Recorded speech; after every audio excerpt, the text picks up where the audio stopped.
Hey everyone, my name is Vishwas and welcome to a brand new series on SvelteKit for beginners. In this introductory video, let's understand what is SvelteKit, why you might want to learn it, and take a look at the prerequisites to get started. Let's begin. First, let's recollect what is Svelte. In simple words, Svelte is a tool for building fast web applications. Similar to React or Vue, its primary goal is to make it easy to build interactive user interfaces. However, unlike React or Vue, which do the bulk of their work in the browser, Svelte converts your app into ideal JavaScript at build time. Instead of using techniques like virtual DOM diffing, Svelte writes code that cleverly updates the DOM when the state of your application changes. With Svelte, your app starts fast and stays fast. Now that we know Svelte is a tool for building UI, let's proceed to the next question. One that is more important to this series.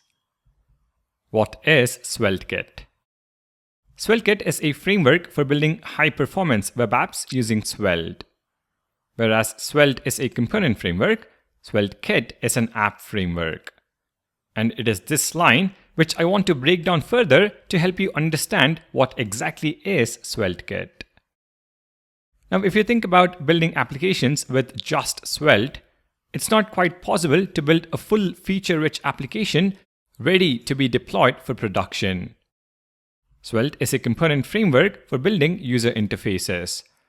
It is responsible for only the view layer of an application, and you, as the developer, have to make decisions on other features of the application. For example, how would you implement routing, server-side rendering, authentication, etc. SvelteKit, on the other hand, is an app framework. It is a package that uses Svelte for building user interfaces, but it also comes loaded with a lot more features that enables you to build full-fledged production-ready applications.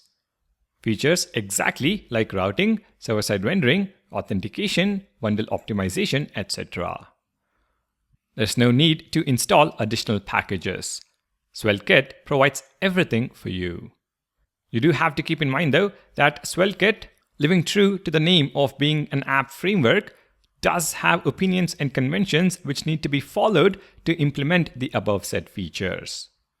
However, we don't have to worry much about that as they are conventions that are easy to follow. So to reiterate, SvelteKit is a framework for building high-performance web applications using Svelte.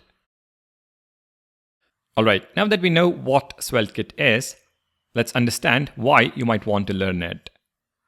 The why again stems from the fact that SvelteKit simplifies the process of building a web application for production.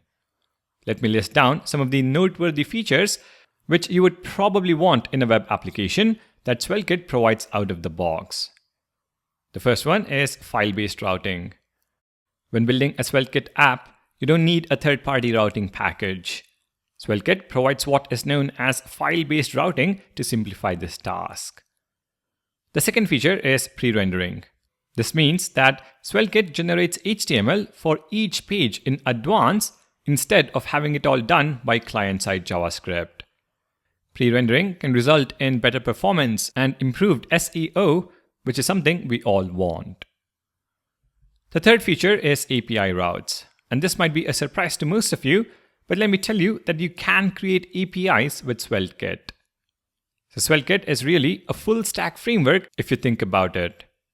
You can write the UI code as well as APIs that can be called by the UI.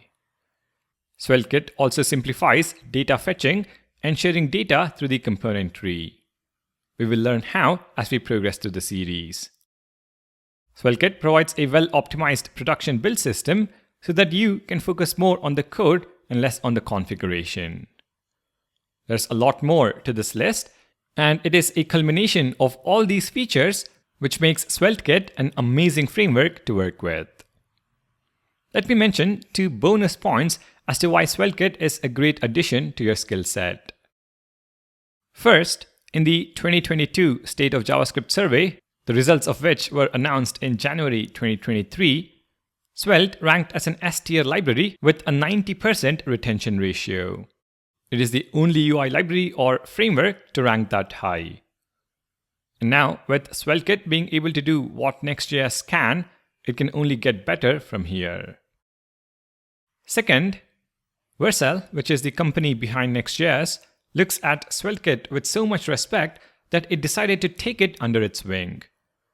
When a giant like Vercel places its bets on SvelteKit, it is safe to say we can as well. There has never been a more perfect time to learn SvelteKit. Now then, what are the prerequisites for this course? HTML, CSS, and JavaScript fundamentals are absolutely necessary. We will be making use of ES6+, so make sure you have an understanding of the modern JavaScript features as well.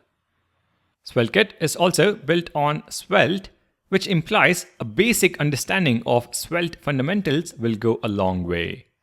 You don't have to be an expert by any means, but concepts like components, props, and data binding help a lot. If you're completely new to Svelte, not to worry, as the code is so close to writing regular HTML, CSS, and JavaScript, you will pick it up as you go. I do have a Svelte for Beginners series on this channel, which you can go through for a better background before starting. As always, the source code related to the series can be found on my GitHub page, and a link to that is present in the video description. Alright then, with this introduction in mind, let's get started with a simple Hello World application in the next video. Thank you for watching. Please do consider subscribing to the channel, and I'll see you in the next one.